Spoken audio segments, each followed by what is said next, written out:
आज की तिथि पर भगवान की सेवा में ताम्र पात्र का दान करना, ताम्र पात्र में भगवान की सेवा करने का भी विशेष विधान है।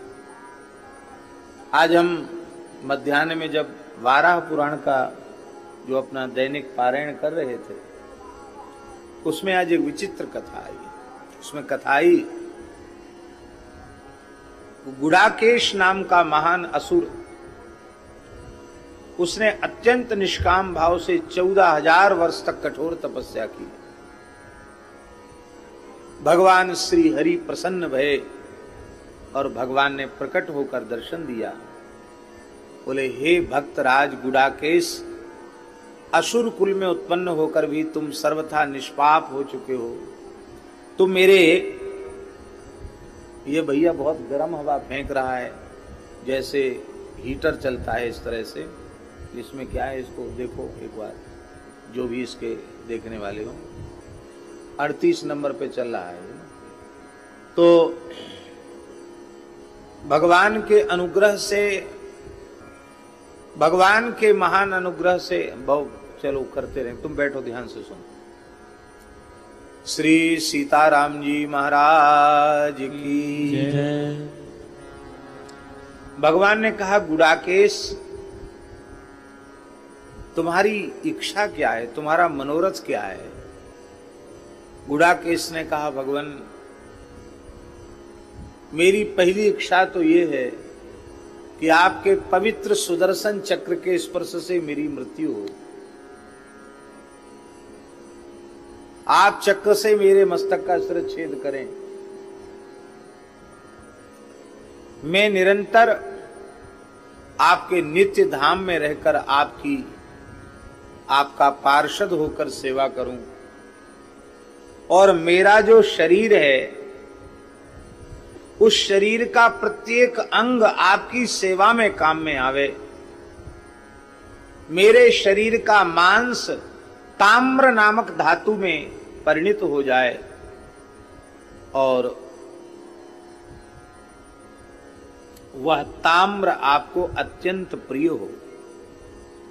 आपकी सेवा में तांबे के बर्तन का प्रयोग किए बिना आपकी सेवा पूर्ण न मानी जाए। भगवान ने कहा, एवमस्तु। और भगवान ने इसी वैशाख शुक्ला द्वादशी को, जब गुड़ाकेश महासुर भगवान का ध्यान कर रहा था, अष्टाक्षर नारायण मूल मंत्र का जप कर रहा था, उसी समय भगवान मुस्कुराते हुए प्रकट हुए और भगवान ने कहा, असुरवर तैयार हो? बोले, हाँ बिल्कुल तैयार हैं। भगवान ने सुदर्शन चक्र छोड़ा। यह एक पहली ऐसी घटना है जहां भगवान मुस्कुरा कर चक्र छोड़ रहे हैं और असुर मुस्कुरा कर, हाथ जोड़कर, सिर झुकाकर चक्र को स्वीकार कर रहा है। गुड़ाकेश तो भगवान का पार्षद होकर भगवान के नित्य धाम में पहुंच गया। उसके शरीर का मांस ताम्र नाम की धातु के रूप में परिवर्तित हो गया, तामा बन गया।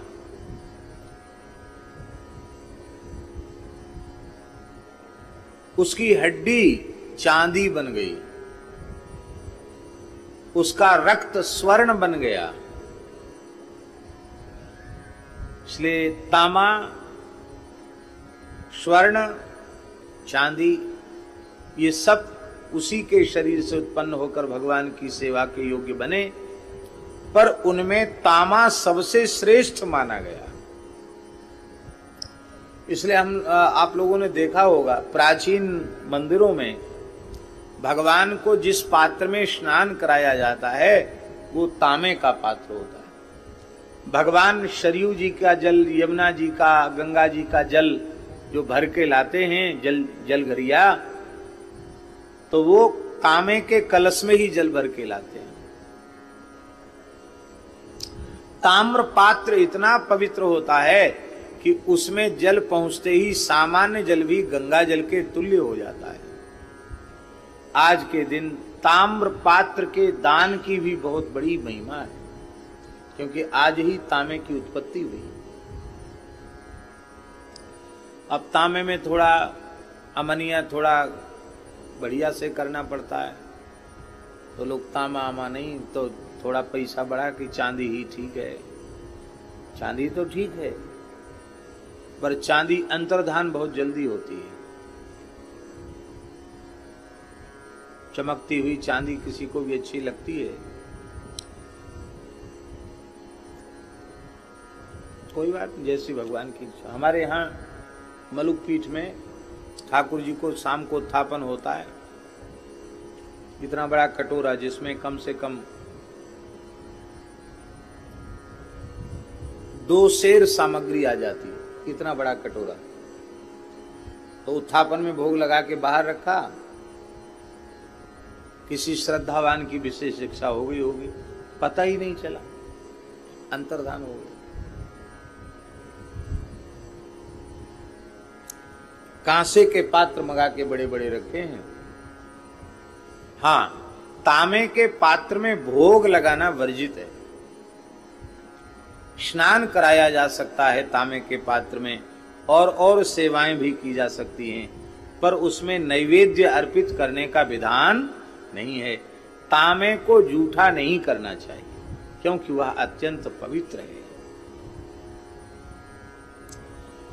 तो आज हमने ये अच्छी बात पढ़ी, तो हमने सोचा आपको भी सुना दें, इसलिए मैंने सुना दिया। श्री वृंदावन बिहारी लाल की जय।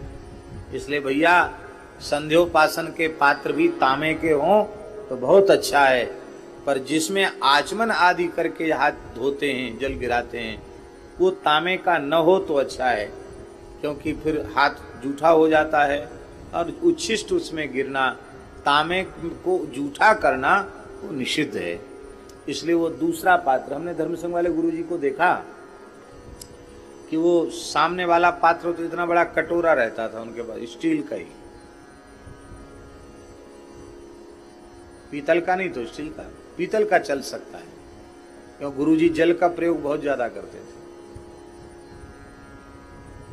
हाथ धोने में हम लोग जैसे कंजूसी नहीं कि 2 बूंद पानी से हाथ धो लिया, वो पूरा हाथ यहां तक धोते थे गुरुजी। तो पर्याप्त जल उनको संध्योपासन में लगता था।